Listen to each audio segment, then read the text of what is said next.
Kehidupan di lembah Bani Sade. Angin gurun berhembus lembut di antara perbukitan yang tandus namun indah. Mentari pagi mulai merangkak naik dari ufuk timur, menyinari hamparan pasir yang membentang luas. Di kejauhan, tenda-tenda suku Bani Sade berdiri berderet, terbuat dari kain tebal berwarna coklat kehitaman, kokoh menahan terpaan angin gurun. Disinilah, di tengah kehidupan yang sederhana namun penuh berkah, tumbuh seorang anak kecil yang kelak menjadi manusia paling mulia di muka bumi. Muhammad bin Abdullah Muhammad saat itu masih berusia sekitar 4 tahun. Diasuh oleh Halimah As-Sadiah, wanita penyusu yang dipilih ibunya, Aminah binti Wahab. Kehidupan di pedesaan adalah pilihan yang umum bagi keluarga Quraisy yang terhormat karena udara desa lebih segar, makanan lebih alami, dan bahasa Arab yang digunakan para penduduknya lebih fasih. Halimah sangat mencintai Muhammad melebihi anak kandungnya sendiri. Sejak pertama kali ia menggendong bayi Muhammad, rezekinya mengalir deras, unta dan kambingnya menjadi gemuk. Tanahnya terasa subur dan kehidupannya yang semula sempit menjadi lapang. Suaminya, Al-Harits, juga merasakan keberkahan yang luar biasa dari kehadiran anak kecil itu. Pagi itu, Muhammad bermain bersama anak-anak Halimah di padang kecil tak jauh dari tenda.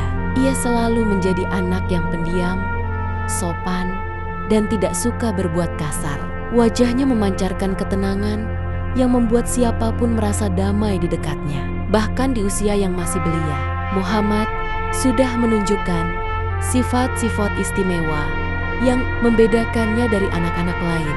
Halimah sering memperhatikan Muhammad dari kejauhan. Ada rasa bangga sekaligus heran di hatinya. Anak itu jarang sekali marah, selalu berkata jujur, dan tidak pernah merebut mainan dari teman-temannya.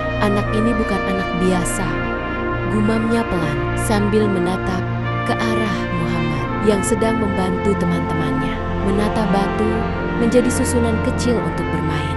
Hidup di pedesaan memang keras, sumber air terbatas, makanan sederhana, dan cuaca seringkali ekstrem. Namun semua itu tidak membuat masa kecil Muhammad suram. Justru di lingkungan seperti inilah beliau tumbuh menjadi pribadi yang tangguh, sabar, dan penuh empati. Pada siang hari, Muhammad sering ikut menggiring kambing ke padang rumput. Ia suka memperhatikan burung-burung yang terbang di langit atau mengamati semut yang berjalan beriringan membawa remah makanan. Hal-hal kecil seperti itu membuatnya tersenyum, seolah ia sedang memikirkan sesuatu yang dalam. Halimah sendiri tidak pernah tahu bahwa takdir besar sedang menanti anak ini. Ia hanya tahu Muhammad membawa keberkahan yang tidak bisa dijelaskan dengan logika. Namun, hari itu sebuah peristiwa luar biasa akan terjadi. Peristiwa yang akan selalu diingat Halimah seumur hidupnya. Kedatangan dua lelaki berpakaian putih. Siang itu, matahari bersinar cerah di atas lembah Bani Sade. Angin gurun bertiup lembut, membawa aroma rerumputan yang mengering. Muhammad kecil sedang bermain bersama saudara susuannya, Abdullah, di sebuah lapangan tanah yang tidak jauh dari tenda. Mereka sedang berlari-larian sambil sesekali tertawa kecil. Tiba-tiba, suasana yang hangat itu berubah menjadi hening. Abdullah yang sedang berlari di belakang Muhammad memperhatikan sesuatu yang aneh. Dari kejauhan, ia melihat dua orang lelaki berpakaian serba putih. Wajah mereka bersinar bagaikan cahaya, dan langkah mereka mantap mengarah ke Muhammad. Mereka bukan penduduk desa. Wajah mereka begitu bercahaya, seolah-olah bukan manusia biasa. Salah satu dari mereka memanggil dengan suara lembut namun penuh wibawa, "Wahai Muhammad, kemarilah." Muhammad berhenti berlari, lalu menoleh ke arah mereka. Meski baru berusia 4 tahun, ia tidak merasa takut. Ada rasa damai yang aneh menyelimuti hatinya. Kedua lelaki itu mendekat, lalu salah satunya memegang pundak beliau dengan lembut. Tanpa banyak kata, lelaki yang satu lagi membaringkan Muhammad di tanah. Abdullah yang melihat kejadian itu mulai panik. Ia tidak mengerti apa yang akan terjadi, tapi matanya tidak bisa lepas dari pemandangan itu. Lelaki yang membaringkan Muhammad lalu mengeluarkan sesuatu yang seperti kantung dari emas. Riwayat lain menyebutnya bejana dari emas. Ia kemudian membelah dada Muhammad dengan sangat hati-hati dari bagian atas dada hingga ke bawah. Anehnya, Muhammad tidak menangis, tidak meronta, bahkan tidak merasakan sakit seperti yang seharusnya. Dari dalam dada Muhammad, lelaki itu mengeluarkan segumpal darah kecil dan berkata, "Inilah bagian setan darimu." Segumpal darah itu kemudian dibuang. Setelah itu, mereka mencuci dada Muhammad dengan air jernih yang sangat suci, disebut air Zam-Zam, hingga bersih berkilau. Setelah dibersihkan, dada Muhammad dikembalikan seperti semula, tanpa bekas luka, tanpa rasa sakit. Abdullah melihat semua itu dengan mata kepala sendiri. Tubuhnya gemetar. Begitu kedua lelaki itu selesai, mereka tersenyum kepada Muhammad, mengusap kepalanya dengan penuh kasih, lalu menghilang begitu saja, tidak berjalan, tidak berlari, melainkan lenyap seperti tertelan udara. Muhammad bangkit, tersenyum kecil, seakan tidak terjadi apa-apa. Namun Abdullah tidak bisa menahan diri. Ia segera berlari pulang dengan napas terengah-engah. "Ibu, Ibu!" Muhammad dibunuh oleh 2 orang lelaki, teriaknya kepada Halimah. Halimah yang mendengar itu langsung pucat. Ia berlari keluar tenda bersama suaminya, Al-Harits. Mereka menemukan Muhammad sedang berdiri dengan wajah tenang, tapi warna kulitnya agak pucat. Halimah memeluknya erat-erat. "Apa yang terjadi padamu, anakku?" tanya Halimah dengan suara bergetar. Muhammad kecil menjawab dengan polos, "2 orang datang kepadaku, membelah dadaku, lalu membersihkannya." Halimah dan suaminya saling berpandangan. Mereka tahu ini bukan kejadian biasa. Mereka takut jika hal ini adalah tanda bahaya. Namun di dalam hati kecil Halimah, ia merasakan bahwa ini adalah peristiwa yang penuh rahmat, meski belum sepenuhnya ia mengerti. Perjalanan mengembalikan Muhammad kepada Aminah. Sejak kejadian siang itu, hati Halimah diliputi rasa khawatir yang tak pernah ia rasakan sebelumnya. Ia menyayangi Muhammad seperti anak kandungnya sendiri, bahkan lebih. Namun kejadian aneh yang dialami anak itu membuatnya resah. Pada malam setelah peristiwa itu, Halimah tidak bisa tidur nyenyak. Ia memandangi Muhammad yang sedang terlelap di dekatnya. Wajahnya begitu tenang, napasnya teratur, dan senyuman kecil sesekali menghiasi bibirnya. Namun, setiap kali ia teringat bagaimana 2 lelaki berpakaian putih itu membelah dada Muhammad. Jantungnya berdegup kencang. Suaminya, Al-Harits, berusaha menenangkannya. "Wahai Halimah, mungkin anak ini memang memiliki kedudukan istimewa di sisi Allah. Peristiwa itu tidak melukainya.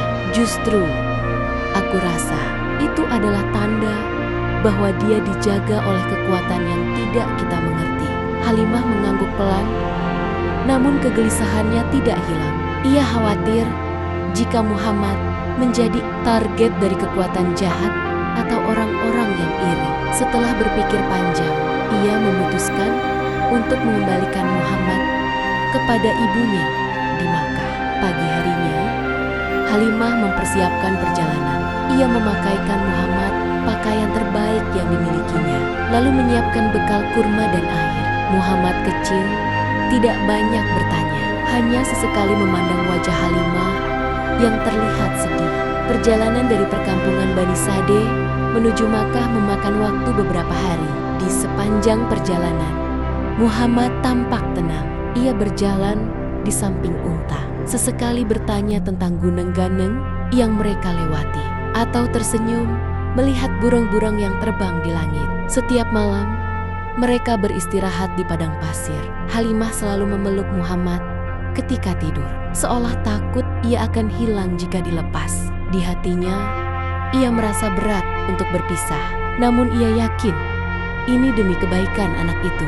Setibanya di Makkah, Halimah mendatangi rumah Aminah. Aminah menyambut mereka dengan penuh kehangatan. Memeluk Muhammad dengan erat, senyum di wajahnya memancarkan kebahagiaan. Seorang ibu yang bertemu kembali dengan anaknya.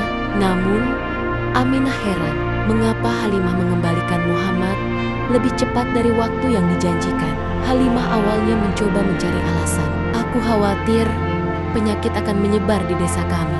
Jadi lebih baik Muhammad bersamamu di kota. Namun, Aminah yang bijak melihat ada sesuatu yang disembunyikan. Setelah didesak, Halimah akhirnya menceritakan kejadian pembelahan dada itu. Aminah terdiam sejenak, lalu tersenyum tipis. Wahai Halimah, anakku ini memang bukan anak biasa. Ia dilindungi oleh Allah. Jangan takut, karena apapun yang terjadi padanya adalah bagian dari takdir yang mulia. Halimah merasa lega sekaligus terharu. Meski hatinya berat, ia menyerahkan Muhammad kembali ke pangkuan ibunya, yakin bahwa Allah akan selalu menjaganya. Makna di balik pembelahan dada pertama. Malam itu, setelah Halimah kembali ke perkampungan Bani Sade tanpa Muhammad, ia duduk di depan tenda memandangi bintang-bintang di langit gurun. Hatinya masih berat, tetapi pikirannya mulai mencoba memahami bahwa peristiwa yang ia saksikan bukanlah bencana, melainkan bagian dari rencana besar Allah. Peristiwa pembelahan dada pertama, Syakul Syadar, yang dialami Muhammad kecil bukanlah kejadian biasa.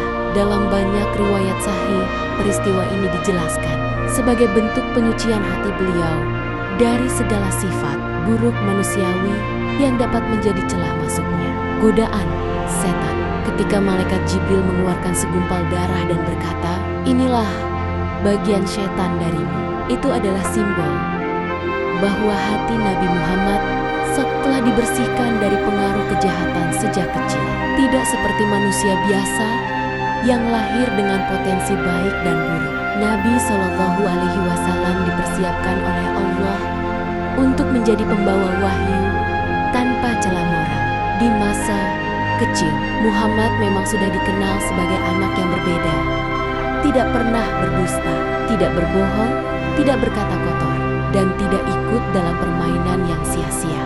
Namun, pembelahan dada ini adalah langkah awal agar kesucian itu bukan hanya sifat alami, melainkan kemurnian yang dijaga langsung oleh Allah. Pertama, penyucian fisik dan batin. Pembelahan dada yang dilakukan malaikat bukan hanya peristiwa simbolis. Hati beliau secara fisik dibersihkan dengan air Zam-Zam, air paling suci yang ada di bumi.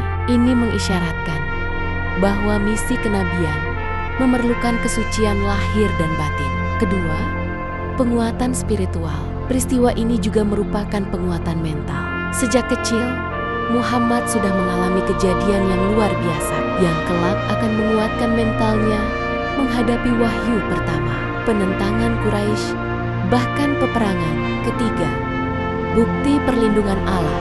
Riwayat ini menjadi bukti bahwa Allah menjaga Nabi-Nya sejak kecil. Tidak ada satupun kekuatan yang bisa mencelakakan beliau tanpa izin Allah. Hal ini juga mengajarkan umat Islam bahwa pemimpin spiritual sejati adalah yang hatinya bersih dari kepentingan duniawi. Aminah, ibunda Nabi Shallallahu Alaihi Wasallam, saat mendengar cerita ini dari Halimah, tidak menunjukkan ketakutan. Justru beliau tersenyum dan berkata bahwa Muhammad memang memiliki tanda-tanda kenabian yang diwariskan dari leluhurnya. Dalam hati Aminah, peristiwa ini semakin menguatkan keyakinannya bahwa anaknya akan memikul amanah besar di masa depan. Di kemudian hari, para sahabat yang mendengar kisah ini memahami bahwa pembelahan dada adalah persiapan awal turunnya wahyu. Meski wahyu itu baru datang puluhan tahun kemudian, hati yang suci akan menjadi wadah yang sempurna untuk menerima kalam. Allah tanpa keraguan dan tanpa rasa takut.